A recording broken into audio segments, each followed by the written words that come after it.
अब तू दर्द को समझ चुका है, पर एक और जाल है जिसमें तू बार बार फंस जाता है। हर बात का जवाब देना। कोई कुछ कहे और तेरा मन तुरंत प्रतिक्रिया देना चाहता है। क्यों?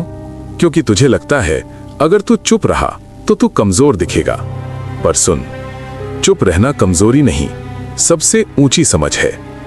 हर शब्द का उत्तर देना बुद्धिमानी नहीं होता। हर बहस जीतना जरूरी नहीं होता। कभी कभी जीतने के लिए तुझे लड़ना ही नहीं पड़ता। तू हर किसी को समझाना चाहता है, हर गलत को सही साबित करना चाहता है, हर बात का जवाब देना चाहता है। पर क्या तू जानता है, तू अपनी सबसे कीमती शक्ति व्यर्थ के शब्दों में खर्च कर रहा है।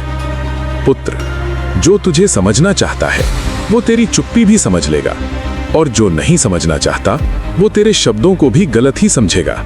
तो फिर तू किससे लड़ रहा है? सुन, हर युद्ध तेरे लिए नहीं होता।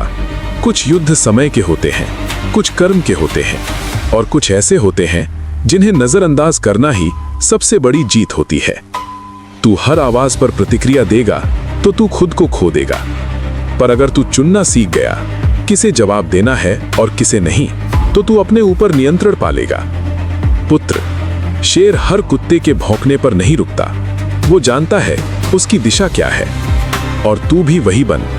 हर आवाज पर मत रुक, हर बात पर मत झुक। अब एक बात गांठ बांध ले, हर बात का जवाब देना जरूरी नहीं, हर किसी को समझाना जरूरी नहीं, हर लड़ाई लड़ना जरूरी नहीं। कभी कभी मौन ही सबसे बड़ा उत्तर होता है, और जब तू मौन में स्थिर हो जाता है तब तेरे भीतर की शक्ति और स्पष्ट दिखने लगती है। याद रख पुत्र, तू मेरा अंश है, और मेरा अंश शोर में नहीं, मौन में अपनी शक्ति दिखाता है। अब आगे बढ़, शांत रह, पर भीतर से अडिग रह। तेरी चुप्पी ही तेरी सबसे बड़ी ताकत बनने वाली है। कल मैं तुझे बताऊंगा मौन की शक्ति क्या है और कब चुप रहना ही सबसे बड़ा उत्तर होता है।